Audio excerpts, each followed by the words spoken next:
climat comme celui de Madère, les fermes et les belles demeures étaient traditionnellement bâties à quelques centaines de mètres d'altitude. La Quinta Palmera n'échappe pas à cette règle. Bâti par Harry Hinton, industriel britannique installé sur l'île, le jardin trouvera son âme grâce à son épouse Isabelle, une madérienne amoureuse des plantes, pleine d'imagination, collectionneuse d'azuleros. Elle était madérienne et elle était folle de jardin. Et comme elle faisait beaucoup de voyages, elle collectionnait des plantes, comme toutes les dames en cette époque. Et elle avait un génie avec des plantes parce que tout ce qu'elle portait fleurissait ici. L'influence britannique sur cette île, carrefour des voies maritimes du monde entier, lui permet d'acclimater sans grande difficulté des plantes coup de cœur qui, un siècle plus tard, ont soit disparu, soit acquis des proportions impressionnantes. Beaucoup des matériaux qu'on trouve ici, c'était aussi des choses qui sont venues pour l'usine. Et alors, ils ont utilisé aussi pour faire des petits coins et des features, des points d'intérêt. Mais je pense que c'était naturel parce qu'il n'y avait pas des architectes qui faisaient ça. C'était du cœur. Fidèle aux traditions de Madère, Isabelle dessine des allées en calade, des pierres de torrent bloquées dans du ciment. Afin de cadrer une vue sur l'océan Atlantique, elle pose une fenêtre que l'on dit issue de la maison de Christophe Colomb. Sans oublier d'amener dans le jardin l'indispensable élément, l'eau. Il y a tout un système de transport de l'eau qui vient d'un grand réservoir.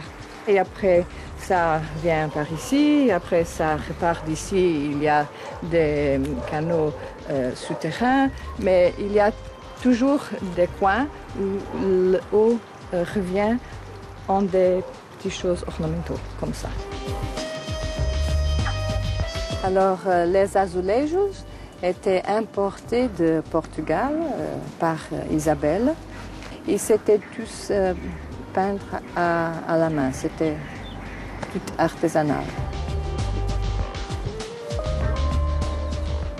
Les jardins portugais sont très structurés, très angulaires. Et ici, c'est plus fluide. C'était d'inspiration d'ici, un peu d'inspiration de là. C'était pas, on va dessiner un jardin comme ça, et en 5 minutes, ou dans 6 mois, il faut l'achever. Non, c'était une chose harmonieuse qui développait lentement.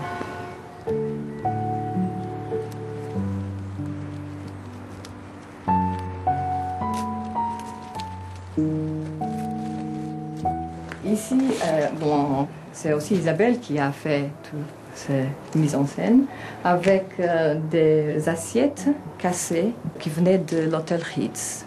On me dit qu'elle venait au jardin, elle passait tout le temps au jardin à commander et à superviser pour que les choses soient comme elle veut. Les jardins sont l'histoire de ceux qui les composent. Après la mort de sa créatrice, sans perdre son âme, Quinta Palmera connut d'autres influences, d'autres richesses. Ma grand-mère, qui était de Nouvelle-Zélande, elle aussi a continué le jardin.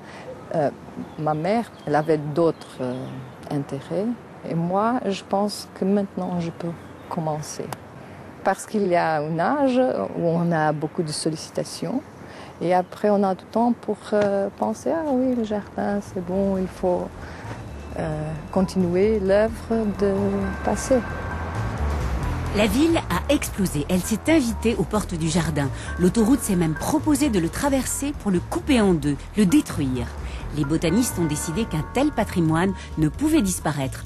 En conséquence, la voie rapide passe aujourd'hui sous le jardin. La tâche de la nouvelle Isabelle ne s'annonce pas facile, mais elle en vaut la peine.